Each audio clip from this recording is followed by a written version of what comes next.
Gracias, Juanito, por la oración. ¿Alguna hermana que nos ayude con la lectura del devocional? Muy buenos días para todos y cada uno de ustedes, amados hermanos que acaban de conectarse. Si Buenos quieres días, darnos pastor. el Dale, devocional. hermanita Joana.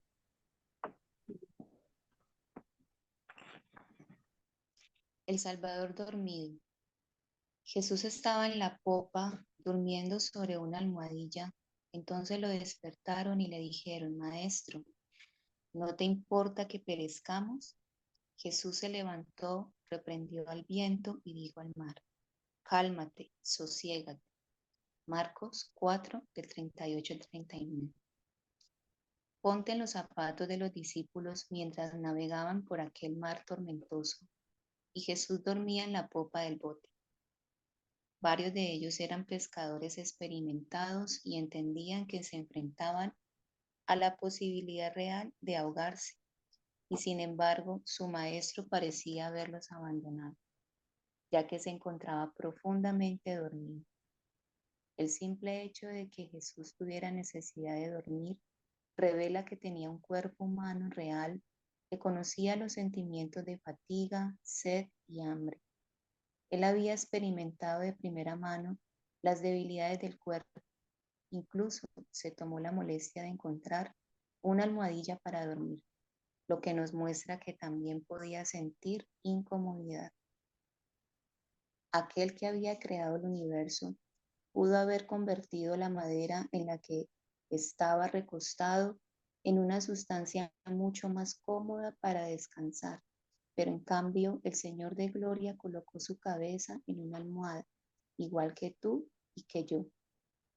Si Jesús no hubiera experimentado las debilidades y las tentaciones de la humanidad, Él no podría haber sido un sumo sacerdote empático que nos ofrece misericordia y gracia desde el trono celestial. Hebreos 4, 14 al 16. Sin embargo, la Biblia deja en claro que sí lo hizo. Él conoció, por ejemplo, el dolor del rechazo. A lo suyo vino y a lo suyo no le recibieron. Juan 1, 11. Incluso algunos de sus discípulos más fieles, muchos de los que estaban en ese mismo bote, eventualmente lo negarían o lo abandonarían. También conocía el abuso de la calumnia, que representaba de forma equivocada la maravilla y la belleza de su carácter. Ver, por ejemplo, Lucas 7, 34. Él luchó durante 40 días y 40 noches con las mentiras y tentaciones del maligno. Mateo 4, del 1 al 11. Enfrentó la terrible agonía y confusión de la cruz cuando clamó: Dios mío, ¿por qué me has abandonado? Mateo 27, 46. No existe experiencia alguna de dolor ni insulto que podamos conocer que no haya aplastado el corazón de Cristo. Y, ya que conoce estas luchas, nos invita a ir a Él cuando las experimentamos nosotros. Aquí, en este pequeño incidente al inicio del Evangelio de Marcos, encontramos el recordatorio transformador de que Jesús es el Cristo vivo, un Salvador empático y un compañero fiel. No hay nadie mejor capacitado para tratar con cualquier problema que tú y yo podamos enfrentar que el Maestro que los discípulos encontraron dormido sobre una almohadilla. Tú, como ellos, puedes clamar a Él y descubrir que aquel que necesitaba dormir en ese bote también es el que puede reprender la tormenta, el que reina en las alturas, el que nunca se adormece ni duerme. Él puede reprender, el que nunca dejará que tu pie resbale. Salmos 121, 3 y 4. ¿Qué tienes hoy en tu mente que te mueve al temor? Ten por seguro que el Señor Jesús entiende cómo es esta vida. Lleva a Él tus temores, echando toda tu ansiedad sobre Él, porque Él tiene cuidado de ti. Primera de Pedro 5, 7. Salmo 121. Ahorita, Joana, muchas gracias por la lectura del devocional. Buenos días para los que se acaban de conectar.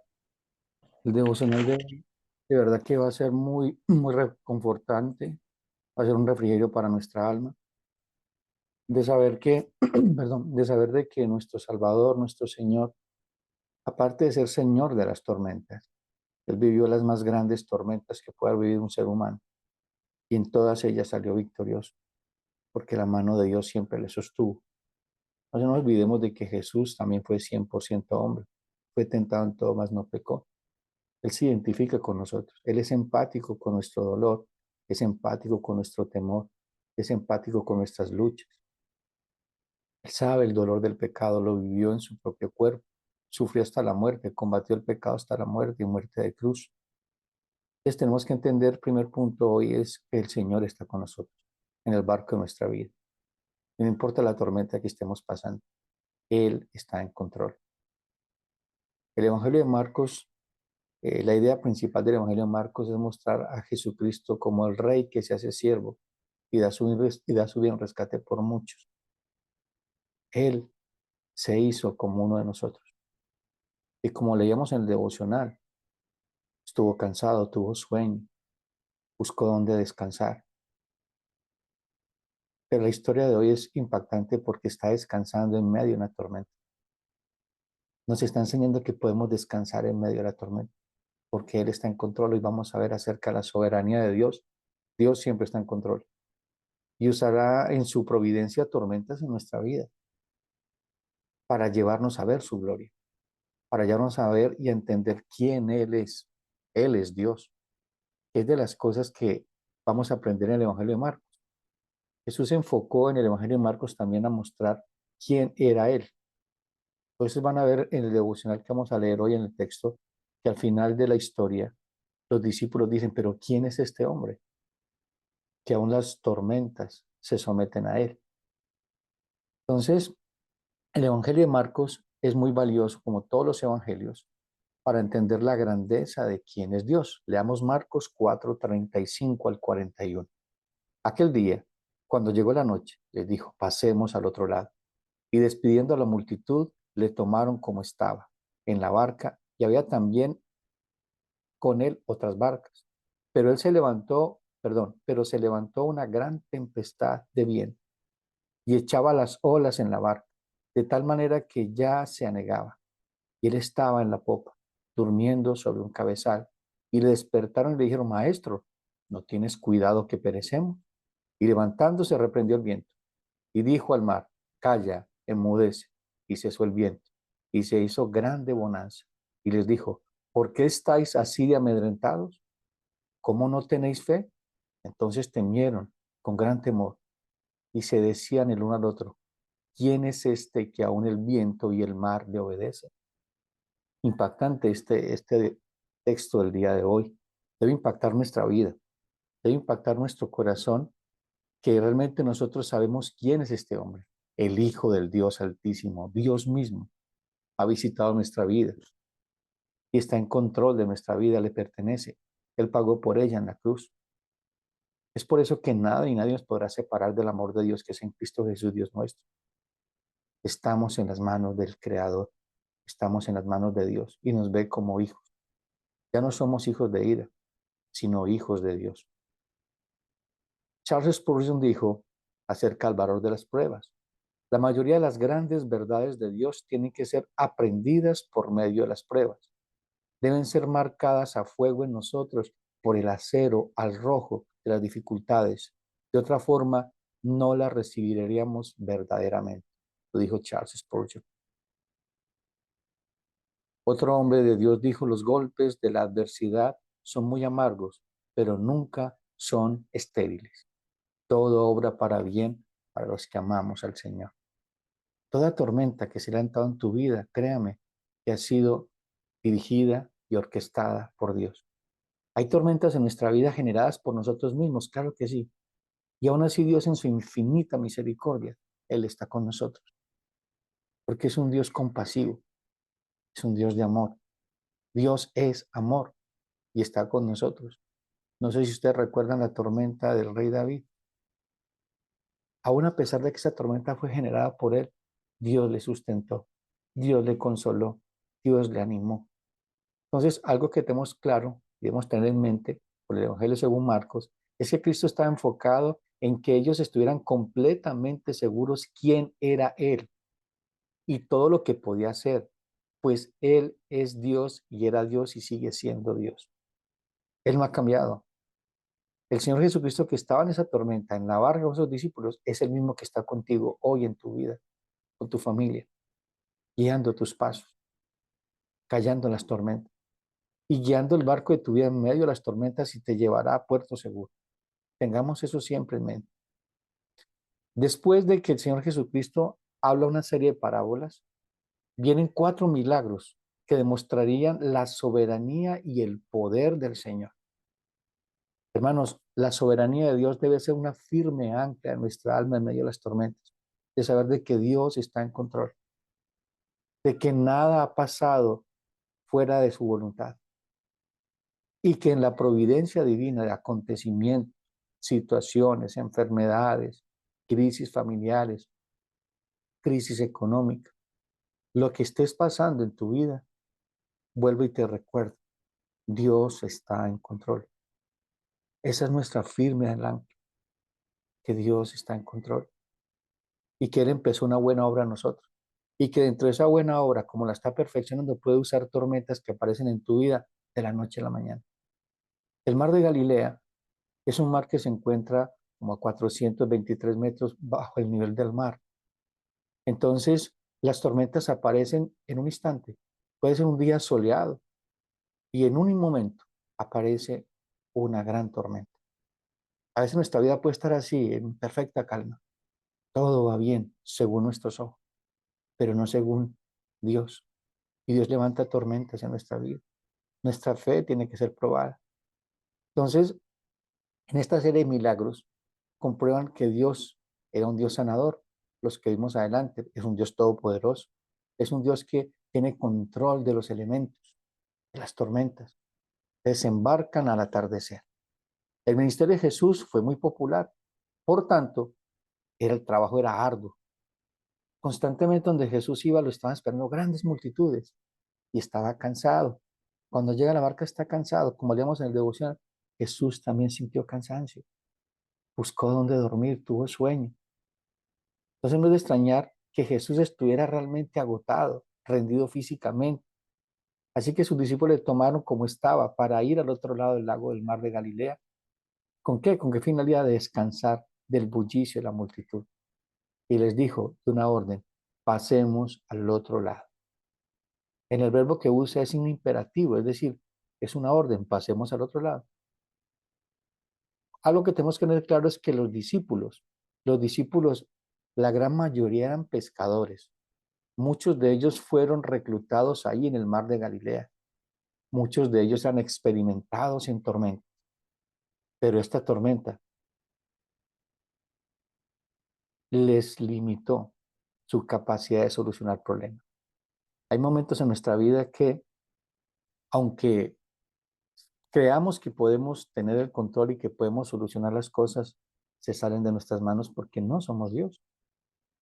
Y necesitamos aprender a depender de Él. Esa es fe, dependencia de Dios. No sé si ustedes recuerdan cuando el pueblo de Israel estuvo en el desierto, recogieron maná, mucho maná, como para 2 o 3 días, pero se pudrió porque era para cada día. Por eso es que el Padre dice, Padre nuestro, no es el pan nuestro de cada día, dependencia cada día de Dios. Y Dios quiere que vivamos de esa manera, dependientes de Él en todas las áreas de nuestra vida, no solo en nuestra área religiosa, sino en todo lo que somos. Por eso es que dice que sed santos porque yo soy santo en toda vuestra manera de vivir. Esa santidad solamente llega cuando dependamos de Dios todos los días, en todas circunstancias. Ser diferentes aún en medio de las tormentas, no actuar de la manera que actúa la gente en el mundo, buscando llegar en nuestras propias fuerzas. En el mismo Marcos, en el capítulo 6, vamos a encontrar una tormenta donde Jesús se queda afuera, en un monte orando, y ellos arrancan en la barca y desde allá el monte los veía remar casi toda la noche. Cuando ya no pudieron más, empezó a caminar sobre la tormenta. En esta tormenta no está caminando, está dentro del barco. Está en el barco y tu día no está fuera de tus problemas. Porque es que tus problemas le incumben a Dios. ¿Por qué? Porque son voluntad de Dios. Y no son problemas, son oportunidades para ver la gloria de Dios. Son situaciones que Dios permite para que le veas cara a cara, así como pasó con Job. Job dice que de oídas sabía de ti, mas ahora mis ojos te ven. El Señor no promete continuos tiempos de bonanza a sus discípulos, a aquellos que le siguen, sino que Él dice, en el mundo tendréis aflicción, pero confiad, yo he vencido el mundo. También dice, mi paz os dejo, mi paz os doy. La paz que yo les doy no es como la paz que da el mundo. La paz del mundo es circunstancial, depende de las circunstancias, depende de nuestro entorno, depende de lo que nos sea favorable. Pero cuando el viento nos es contrario, ¿qué pasa con nuestra paz? Desaparece. Pero si nuestra paz es Cristo, que es príncipe de paz, Él es mi paz, Él es mi paz, Él es mi gozo, Él es mi firme ancla del alma en medio de las tormentas.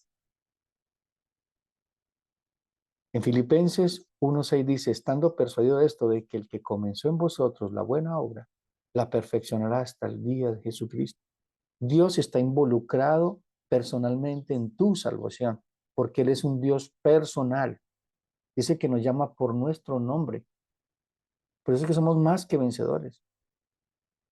Nos encanta Romanos 8:28, decirle a alguien que está sufriendo, está pasando por momentos difíciles, pero cuando nos corresponde a nosotros.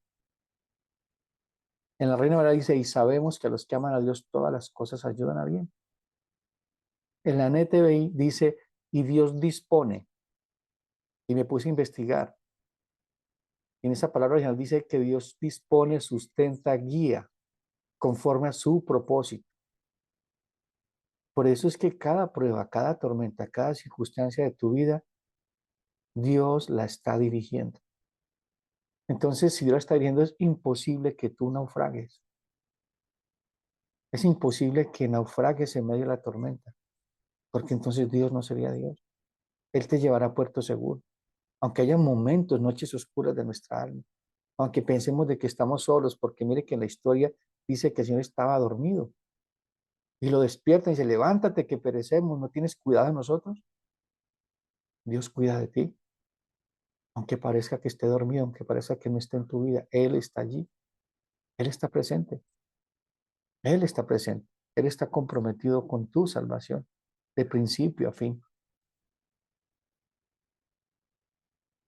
Una furiosa tempestad.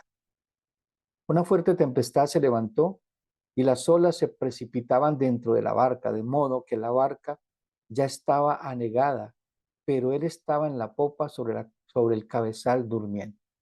En el original, Marcos y Lucas explican que era un disturbio atmosférico, hablando de, el nombre en hebreo es Lailaps. Esto es un torbellino, una tormenta que se desata furiosas ráfagas de viento, como una borrasca, es decir, no era cualquier tormenta. Era una tormenta bastante diferente a cualquier tormenta que hayan enfrentado los mismos discípulos siendo pescadores experimentados. Era algo que se salía de sus manos, algo que ellos no podían controlar, algo que nunca habían visto. Mateo lo llama una gran sacudida, como un maremoto. Debe ser un fenómeno violento, una rugiente tempestad repentinamente, una furiosa tormenta se precipitó sobre el lago. Era algo que estaba fuera de cualquier conocimiento humano en ese momento. Hay momentos que hay pruebas tan difíciles, cosas que uno se imagina, pero ¿de dónde vino esto? ¿Por qué esto tan fuerte? No sé si ustedes recuerdan las tormentas de Job y vemos cómo Job las enfrentó. Vemos las tormentas de Jesús, cómo las enfrentó, aún estando muriendo en la cruz. La gente que él mismo sanó, que él mismo alimentó, le blasfemaban su nombre. ¿Y qué dijo Jesús? Padre, perdónanos porque no saben lo que hacen. Él siempre enfrentó las tormentas desde la perspectiva de Dios. Siempre, siempre vio a Dios en control de todo. Por eso cuando Jesús está siendo tentado en el huerto de Getsemaní, dice, Padre, que no se haga mi voluntad, sino la tuya. Y la voluntad de Dios era una gran tormenta, una cruz. Y allí estaba Dios en control. Al punto de que Jesús ya no le podía decir Padre, sino que en la cruz entrega su alma y dice, Dios mío, en tus manos encomiendo mi espíritu. La situación refleja fielmente de cómo una gran frecuencia ocurre en nuestra vida, tiempos de refrigerio espiritual en la presencia del Señor y muchas veces son alterados por periodos de pruebas, como vemos en este pasaje. Esto no está, toda esta tormenta estaba preparada y dirigida por Dios. ¿Para qué? Para que ellos vieran quién era el que estaba en esa barca. Pero vemos la historia que siguieron y siguieron dudando de quién era Él, incluso hasta cuando resucita. No creían que era Él, que era Dios.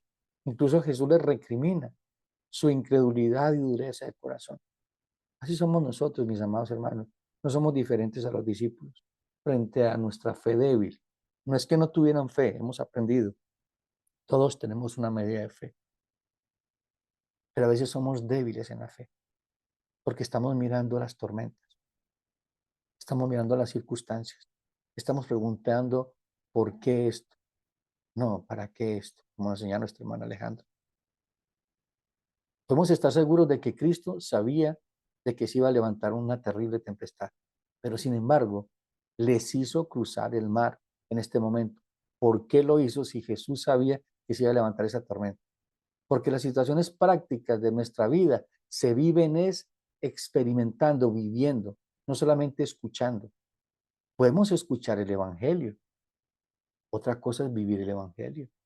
Podemos decir, perdona a tu enemigo, pero ve y perdona a tu enemigo. Ve y pídele perdón a tu enemigo. Ve y haz la voluntad del Señor. Ahí sí cambian las cosas. Eso es lo que dice el apóstol Pablo cuando dice que nos ocupemos de la salvación con temor y con temblor. Es decir, que pongamos todo esfuerzo, toda diligencia en mostrar a Cristo, en lo que tenemos dentro de nosotros, ese nuevo hombre, esa nueva mujer en medio de las tormentas. ¿Recuerdan cuando Jesús termina el Sermón del Monte, Mateo capítulo 7, y habla del hombre sensato y el hombre insensato? ¿A quién os compararé? Aquel hombre sensato que escuchó la palabra, cavó profundo y puso un cimiento sobre la roca y construyó su casa sobre la roca. Y vinieron vientos, tormentas y tempestades, pero la casa se mantuvo firme. ¿Por qué? Porque vivió el Evangelio, porque puso en práctica el Evangelio. Era un hacedor del Evangelio. ¿Eres tú un hacedor del Evangelio? ¿O eres solamente un oidor que ha construido su casa sobre la arena? Y cuando llegan las tormentas, las pruebas, es grande la pérdida. Hay mucho que evaluar hoy a la luz de la Escritura. No sé en qué tormenta estés viviendo. No sé qué situación estés pasando. Yo estoy pasando mi pequeña tormenta, pero sí sé que Dios está en control de ella y me llevará a puerto seguro. Todo lo que Dios haga es bueno, agradable y perfecto, independientemente si para mí no lo es, porque no se trata de mí, se trata de Dios. No somos el centro del universo, Dios es el centro. Y si Él lo determina, así es. Debemos darle gracias a Dios en todo. Es la voluntad de Dios, darle gracias a Dios en todo, dice la palabra del Señor. Entonces, ahora llegaba el momento de poner en práctica la enseñanza. ¿Tendrían los discípulos fe en esta nueva situación a la que el Señor les estaba conduciendo? Recuerde que hemos visto parábolas antes de estos milagros, pero también vimos la liberación de endemoniados. Veíamos como si usted tenía control sobre la enfermedad, control sobre la muerte.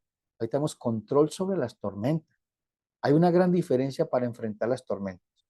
Leíamos ahora Mateo 7, 24 al 25. ¿Cómo estás enfrentando las tormentas de tu vida? ¿Con el Evangelio o en tus fuerzas? ¿Desde tus argumentos o desde la perspectiva y óptica de Dios? Hay dos tipos de hombres dentro de la tormenta, dos tipos de mujeres en las tormentas. Prudente o imprudente. Sensato o insensato. En el texto paralelo que es Lucas 6, dice que, ¿por qué me llamáis Señor, Señor, y no hacéis lo que yo os digo? Cuando hablamos de Mateo 7, cuando hablamos del texto de Mateo 7, los dos cimientos, en Lucas empieza, ¿por qué me llamáis Señor, Señor, y no hacéis lo que yo os digo? Y ahí sigue aquel hombre que construyó su casa sobre la roca. Si yo llamo a Dios, a mi Señor, Señor, Señor, debo hacer lo que Él me manda. todas las directrices, como Él dice, cuando Él dice, a la hora que Él dice, debo hacerlo. En Marcos 4:38, en este caso, la pequeña barca de pescadores, acosada por las elevadas olas y ondas del mar, se estaba negando. Era como un juguete enfurecido en medio del mar. Parecía que se partía en dos, vientos rugientes, olas furiosas. Pero Jesús estaba en la popa sobre el cabezal durmiendo. Así dice el original. Jesús estaba durmiendo en la tormenta. Estaba tranquilo. ¿Y cómo están los discípulos? Desesperados, no sabían qué hacer, al punto de que despiertan a Jesús y Señor, despiértate que parecemos, despiértate que perecemos. Un grito desesperado. Pero como dice el Salmo 4:8, en paz me acostaré, así mismo dormiré, porque solo tú, Jehová, me haces vivir confiado. Así estaba Jesús. Así está nuestro Señor. Solo tú me haces vivir confiado. Qué lindo este salmo. En paz me acostaré, asimismo dormiré, porque solo tú, Jehová, me haces vivir confiado. Aquí se trata de Dios. Vuelvo y reitero, no se trata de nosotros. Un grito desesperado. Gritan los discípulos. Y de despertar le decían, maestro, ¿no te importa que perecemos? ¿No les ha pasado que muchas veces en nuestras circunstancias de la vida pensamos de que a Dios no le importa lo que estamos viviendo? De que Él está lejos, de que está sentado en su trono y que somos parte del panorama y que se deleita en el sufrimiento de sus hijos. No, eso es lo que trata el enemigo. El enemigo trata de desvirtuar quién es Dios, de la bondad de Dios. Eso fue lo que le dijo a Adán y Eva. Dios no quiere que ustedes sean felices. Mire cómo les está prohibiendo esto, cómo les prohíbe lo otro. Se olvidó de ti, no tiene cuidado de ti. No, amado, Dios cuida de nosotros.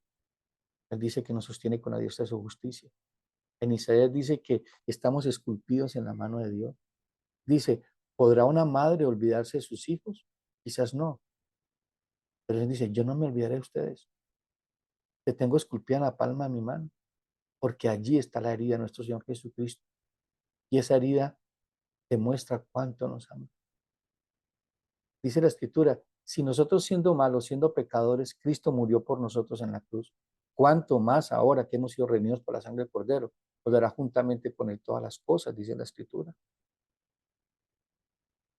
Hermanos, nuestro Salvador no está dormido.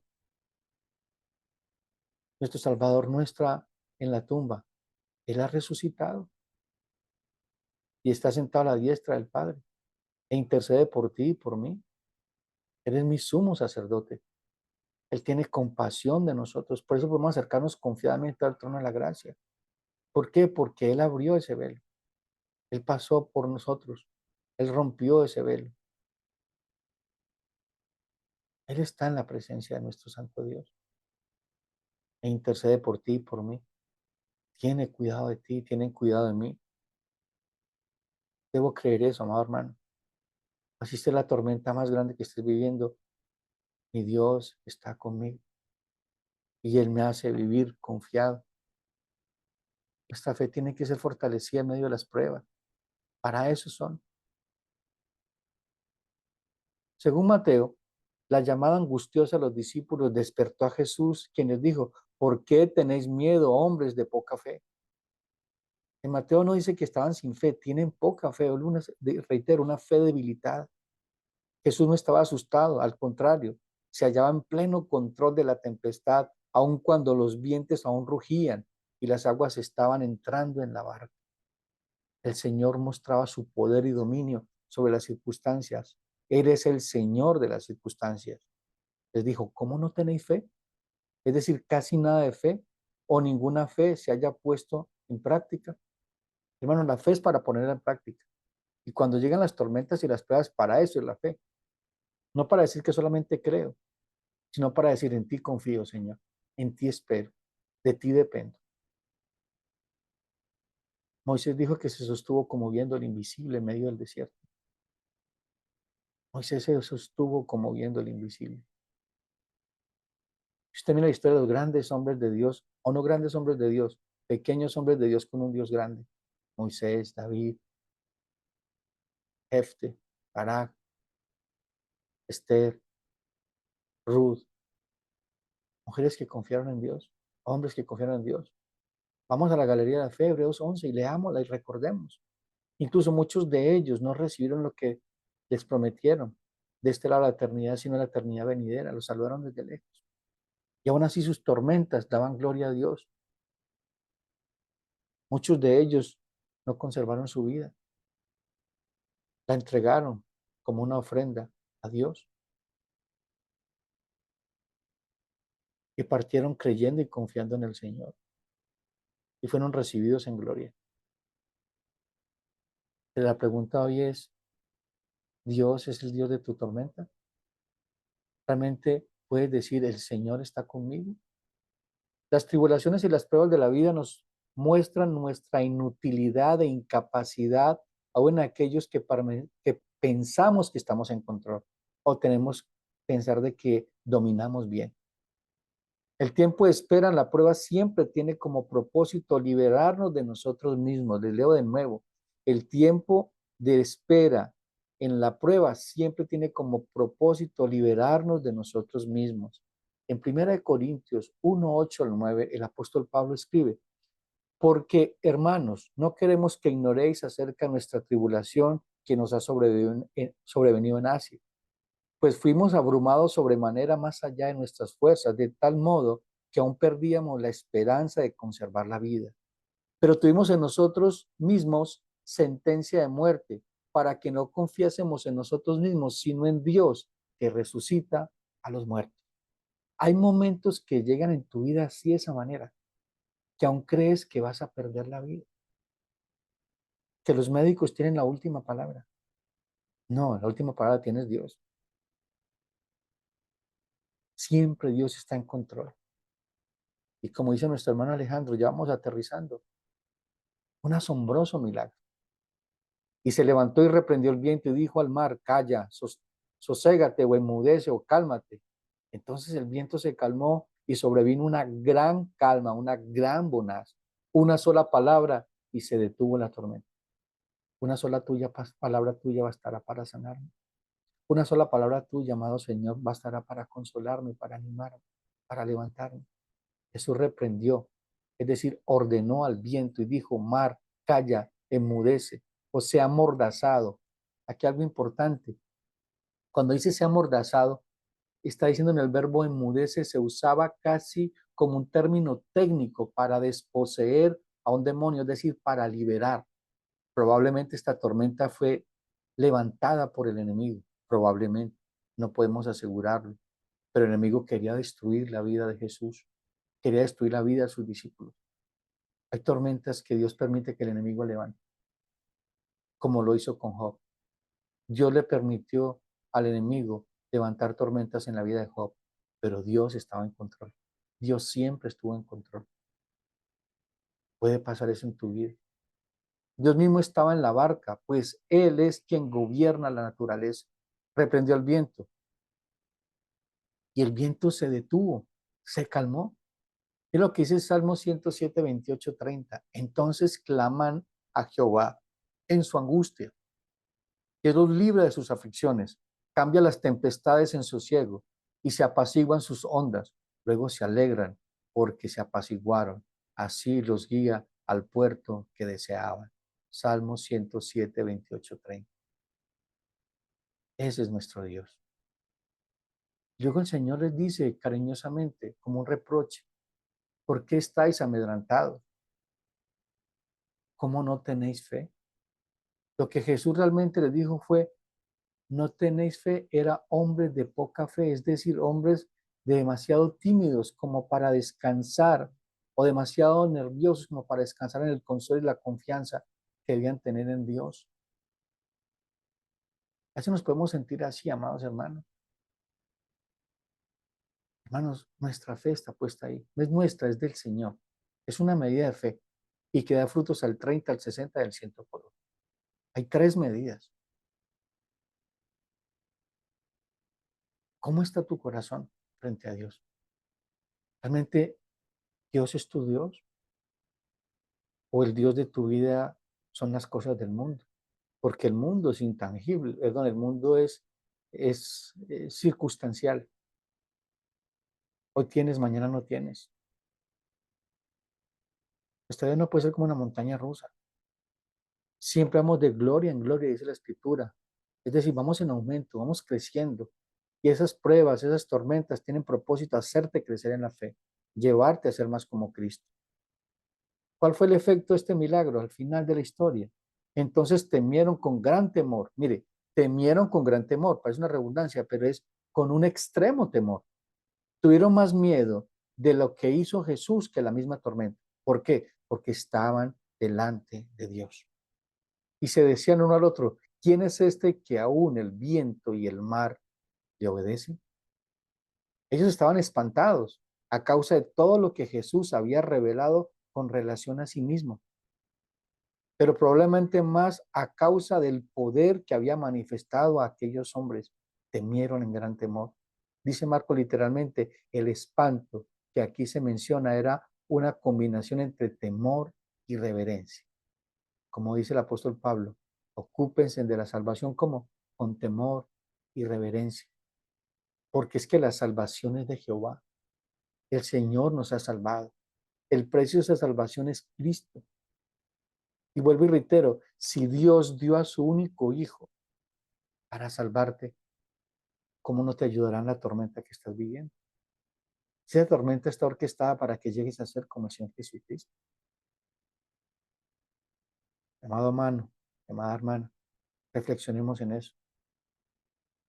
El Señor no está dormido, está despierto, está en control, está guiando tu vida y te llevará a puerto seguro. Él me hace vivir confiado, pero confiemos de que Él es Dios, que sigue siendo Dios y será Dios por la eternidad. Siempre ha sido, siempre es y siempre